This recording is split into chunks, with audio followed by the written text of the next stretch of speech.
I never thought I'd share my story, but hearing others talk about dark forces and supernatural powers made me realize I'm not alone. I'm an ex-Satanist, and shockingly, I was also a pastor, a shepherd leading my flock while secretly serving the darkness. At 19, I left home for university, seeking knowledge and escape from my troubled past. My grandfather, my sole caregiver, was abusive and strict.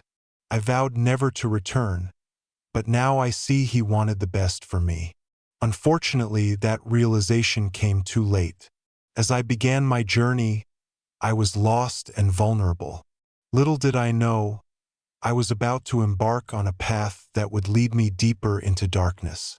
Upon arrival, I registered for my studies and quickly found a side hustle to solidify my decision to stay away from home. I was determined to make a new life for myself. One day, a friend introduced me to a local church in the city. They spoke highly of it, so I thought, why not? Honestly, my first day there was my first day in church, and I loved it. The warmth, the music, the message, everything resonated with me. Before I knew it, I was attending regularly. As I settled in, I became involved with the youth group. The sense of community and purpose drew me in. I was eager to serve, and my enthusiasm didn't go unnoticed. The pastor recognized my dedication and soon approached me with an unexpected opportunity. He wanted me to be his right-hand man, he said. It's God's decision. I was honored and convinced that this was my calling.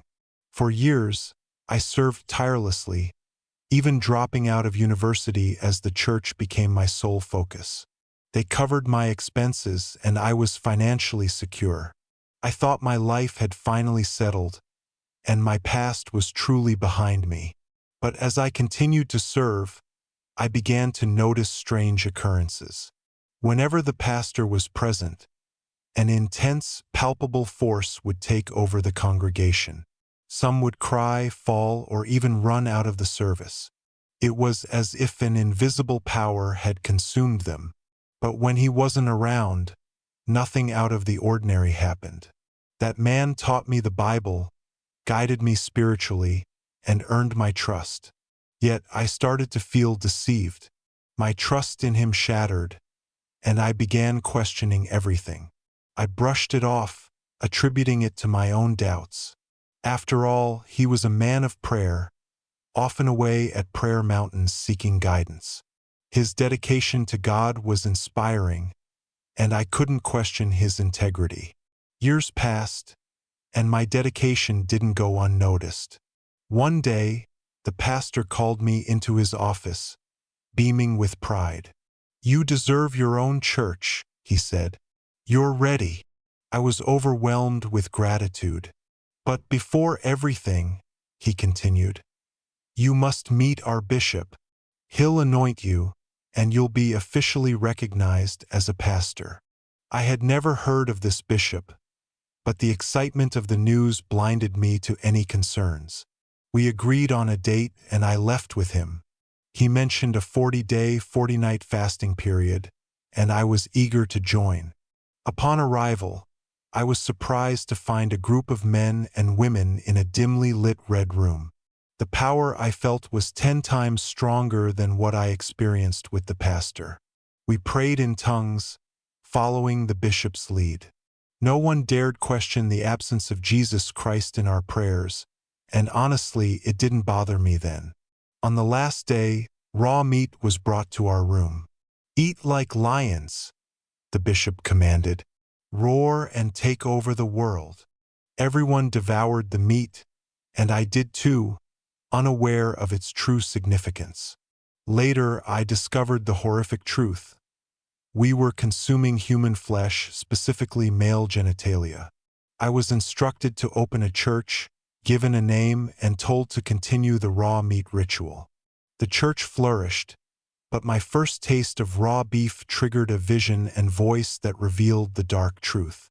I was ordered to perform incriminating acts to maintain my power. In a horrific act of obedience, I returned home and harmed my grandfather, committing an unspeakable atrocity. The trauma and guilt would haunt me forever.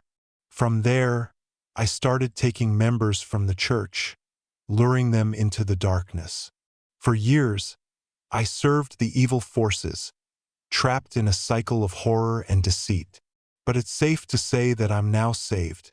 After years of suffering and pain, I've finally broken free. My first attempts to leave were horrific. The hunger, the cravings for the meat, still linger. I receive threats and hear the voice, but I've closed the church, and I'm ready to face whatever comes next. I know the price of my decision is death, but I cannot continue hurting innocent people for wealth and power. The guilt and trauma still linger, but I'm determined to make amends. My journey to redemption is just beginning.